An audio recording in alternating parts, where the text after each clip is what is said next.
My name is Malcolm Bryson. I am the Environment Sustainability Manager for Amey's Highways Operations in Scotland. And I'm going to try and bring together a little bit of what the guys have talked about earlier into a wider sustainability context and look at a few things that we've done in Scotland as well which speak to the same kind of concepts. Sustainability as a concept itself is not an exclusively environmental one, and I think we've made that point fairly clear through what the other guys have said.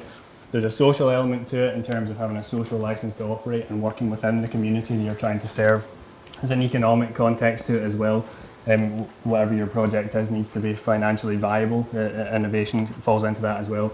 And of course you need to have at the very least a net zero environmental impact on the world in which you're working, or in the best case scenario an enhancement. Manchester in particular is a great example of the project in Manchester rather, of the value in simply creating the conditions for change, okay, and giving people the option and that gentle nudge towards changing their behaviours themselves, not necessarily hitting them with a stick and punishing people for ultimately doing the wrong thing. The reason Extinction Rebellion are on the screen at the moment is because I think at certain points throughout the last couple of months they have crossed that line towards alienating parts of the population who they are trying to influence. Although you can't argue that they haven't upped the sort of focus on the environmental agenda.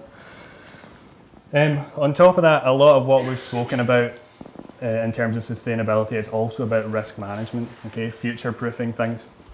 When we go back to the BP scenario, Deepwater Horizon is a perfect example of a company that didn't recognise or try to manage their environmental risk. At Amey, we'd like to say that we look after those risks a little bit more effectively. And whilst we are making the transition to electric vehicles in Sheffield and starting to do the same thing up the road in Scotland, we recognise that we also have a huge diesel fleet. That's the reason why the gritter's on the screen. They'll be probably out on the roads at this very moment burning diesel. In recent weeks I have seen the MPG for my accounts absolutely plummet and the fuel consumption rocket because the temperature's gone down and the gritters have been out. We used about 10 million litres of diesel last year. So we have to attack that risk from multiple fronts. We have to look at alternative fuels and look at alternative forms of moving things and people about. But at the same time we have to try and be more efficient in terms of the resources that we're committed to using, at least in the short term. And one of the things we've done up in Scotland is try and do that through training and changing behaviours, and again creating those conditions for people to change behaviours on their own. We started that process through an analysis of data. We have vehicle telematic systems in all of our fleet vehicles where we can identify who essentially the highest fuel consuming drivers are. We did that, we picked out about 120 drivers across our fleet and we gave them a training session of about 40-minute training session, very generously provided by Transport Scotland, our client, or subsidised by them. And what that involved is people going out on a 20-minute route, driving as normal, getting a little bit of coaching, and then going and doing the exact same route again to see what savings could be made.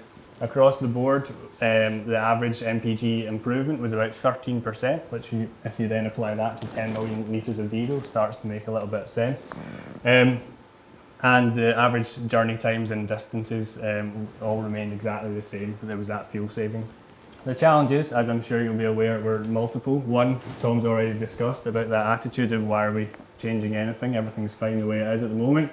Also, why are you judging me on my driving style? I'm a fantastic driver, as everyone thinks they are, automatically. And on top of that, there's always the risk of people reverting back to old habits after you've finished going through that training session. But what it did identify is that the key to sustainable change or transforming something to a more sustainable model is involvement and empowerment and involving people in that process. So in order to try and maintain that change in behaviour or encourage that change in behaviour, we again went back to the data, started looking at who was performing well and driving efficiently and began rewarding them on a regular basis. On top of that, we made sure that we had a pretty comprehensive communications package that went along with that, because ultimately if you don't tell people what you're doing and how they're being measured and what's being monitored, then it's not going to work. It's really, really important when it comes to data, as Ben already mentioned. If you don't give the people the data, give the right data to people who have the opportunity to change, it just won't work. You need to find the right information, you need to give it to the right people, and they need to be able to take an action on the basis of that information. And that's what we tried to do with this, making them aware of what was going on. To finish off then, whether it's in a big business, whether it's in a project context, whether it's in a national context, without embedding a change within the community that you're actually trying to change, it won't stick. People will always try and resist and push back if you try to force it upon them. So I guess fundamentally what we're trying to say is that we're all in a fantastic position to be able to shape the infrastructure around us, the way people move about and the way that we transport goods, to then influence people's behaviours for the benefit of the environment, for the benefit of the economy, and for the benefit of the communities that takes place in.